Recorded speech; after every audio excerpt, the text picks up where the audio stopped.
Hi, this is Gary Port with NY Divorce Facts. I know we haven't done one of these in a while. In fact, Jessica Pineda, who's a new hire to our office, came to me and said she'd love to do one of these videos. So I said, great, Jessica, you pick a topic for us. So Jessica, what's our topic? Today is custody issues in same-sex marriages.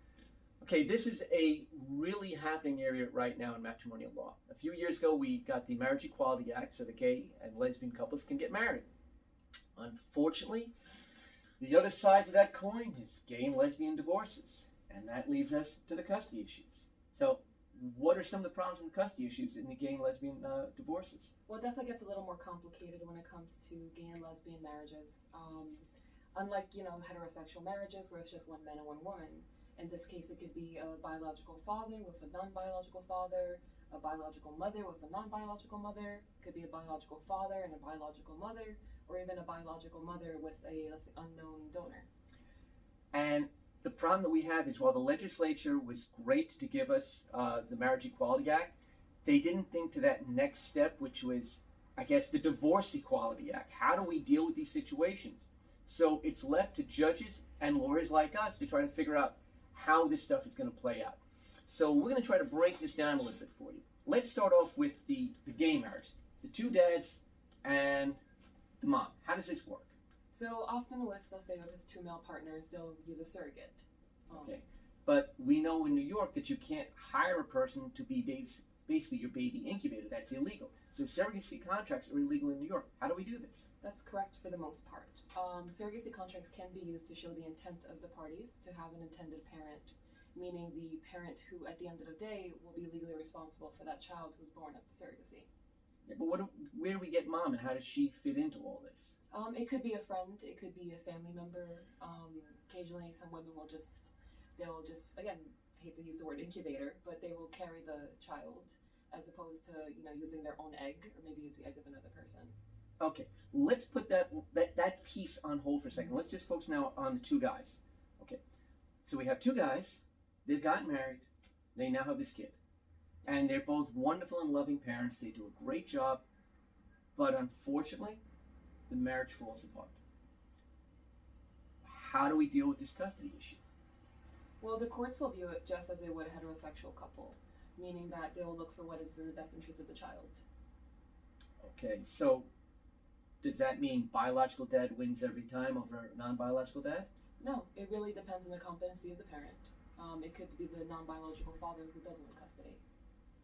Okay, in fact, I recall recently there was a reported case where non-biological dad did get custody of a biological dad. And tell us a little bit how that happened. Yes, that's correct. So in that case, what happened was that the biological father had custody at the time, and he took the child out of state and actually moved and relocated out of state and was denying the other father from being able to see his child. And the courts realized that that was, interfering with the parenting time of the non-bio father was damaging for the child, and in turn they allowed the non-biological father to have custody. Now what's interesting is that's exactly the same standard that we'd have had in a hetero relation. If we have one parent who's got custody and is denying access to the other parent, that is an example of interfering with parental rights, and it is detrimental to the child, not in the child's best interest. So in that instance, in the hetero relationship, we're going to get the interfering parent to lose custody, and the non-interfering parent gets custody. So we have the same rules right now, even though one's bio and one's non-bio. Correct. Okay, that does make sense. Now let's go to the other piece. Bio mom. Where does she fit into all this? Similar to, let's say, with the two men, the non-biological mother would also have the same rights as the biological mother.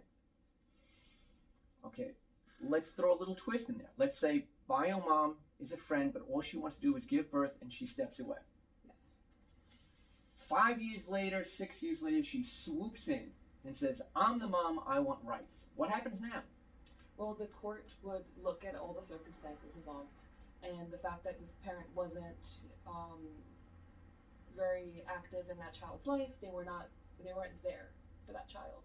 The court will likely then grant the non-bio mom, who maybe was present the whole time, custody over the child. Because we're talking about the gay relationship. I mean, it's the lesbian relationship. Yes. I'm still talking about the two dad scenario and the bio mom. Oh, well, it's still similar to. Okay. Because what in the hetero relationships, what we have is this concept of not confusing the child. Yes. So if we now have this situation where a child is raised, he's got his two dads, mom has never been in the picture, and then suddenly she swoops in out of nowhere. Sounds to me like the courts are saying the same thing. We're not going to confuse the kid. Kid has always known that Bob and Ted are his dads, never known about bio mom, and now she's coming in there. It sounds to me like the court's saying we're not going to disrupt this kid's lifestyle. That is correct. But there are also issues. There are also occasions where the mother might actually be able to get rights over the child, assuming that let's say maybe the father's allowed this woman to be called mother throughout the child's life, or she was active in the child's life, very involved. The courts, they may decide that she is also granted some form of rights. Okay, so she's got possibilities. Yes. It's just let's look at all the facts and how does this affect the child. Correct. Okay. Now let's switch over to the lesbian situation. We have two moms, and we'll not discuss the sperm bank scenario because that's an anonymous donor, and we'll put that off to the side. Let's say that we have the same situation, known dad, and we have the two moms. Yes. Let's focus first on the two moms now. Is it going to be the same situation where non-bio mom can get custody? Exactly as we mentioned before, with two male partners, that as long as they're both active in the child's life, and at the end of the day, as a married couple, they would both be legal parents to that child. Okay, so basically what we're looking at then is a situation where if a child is born of the marriage, both parents are considered parents regardless of whether biology is there or not. And in that situation, what we're looking at ultimately is a child of the marriage is a child of the marriage, vengeance of the child as to who will get custody. Yes. Okay, great. That, again, marriage equality sounds like divorce equality. At the end of the day, yes. Okay. Now, let's talk again, semen bank dad, he's not part because no one knows who he is. But let's talk about known dad. Where does known dad fit into this situation? He didn't carry the kid for 9 months. Does he have rights that are different or less than the surrogate mom who carried for 9 months? Again, it all depends on the circumstances. If, let's say, as we said before, if a mother who was not necessarily there and her time with the child is very sporadic, the courts will view it similarly to that situation, and the father may not be determined to be a father, or at least a dad. Okay, so if you have a situation where bio dad, he's there for the birthdays, he comes 2 or 3 times a month, takes the kid out, kid knows, this is mommy Rachel and mommy Grace and this is daddy Bill, it's all one piece, it's all one family. Yes. But if he's not daddy Bill, he's Uncle Bill who shows up 2 or 3 times a year, then we've got a different situation. Yes, and in that circumstance, the court will most likely determine that that person does not have rights over that child. So at the end of the day, what we're looking is, does the child have a stable background? How is this stability working? Yes. And who is going to provide the best environment as a parent for the child in the event of a breakup? Correct. Again, we have marriage equality. It looks like we have divorce equality. The judges are applying pretty much the same rules in divorce as they're told to in the marriage.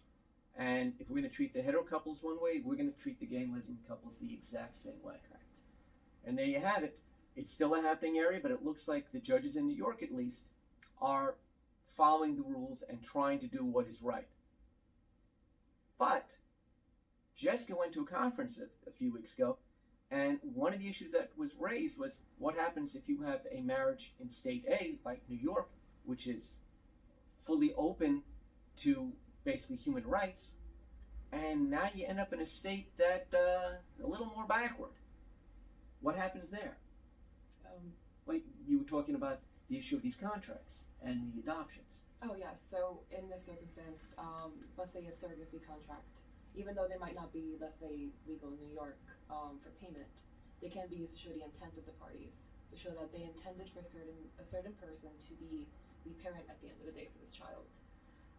There are some issues as well, and it's actually highly recommended for gay and lesbian parents to do a second parent adoption, meaning that although it's It might not be ideal for someone to have to adopt their own child. However, this will make sure that they are considered a legal parent, and that any other person who tries to make any kind of claim for this child, they've already, there's acknowledgement that these are the two parents. And that's an interesting point. So the non-bio parent would do an adoption, but now are we also then looking for the surrogate mom or the bio dad in the lesbian situation to relinquish their parental rights, so that now we just have two legal parents? It's not necessary, I believe. But it could clean up some of the lines as well. So if bio dad or bio mom relinquish their rights, that could end up making the issues a lot cleaner. So now you really just have two parents and not three. Definitely. Bottom line is, if you're a gay and lesbian couple who are getting married and thinking about having children, you may want to consider talking to an attorney first, and maybe even getting a post-nuptial agreement on how you're going to deal with some of these issues. Yes, marriage equality is here and divorce equality is here, but it's still an evolving area of law, and you really want to make sure that you cover all your bases. So, if you have any questions, shoot us an email. That's it for me and Jessica. And according to Jessica, we'll be doing some more of these. Definitely. Talk to you guys later.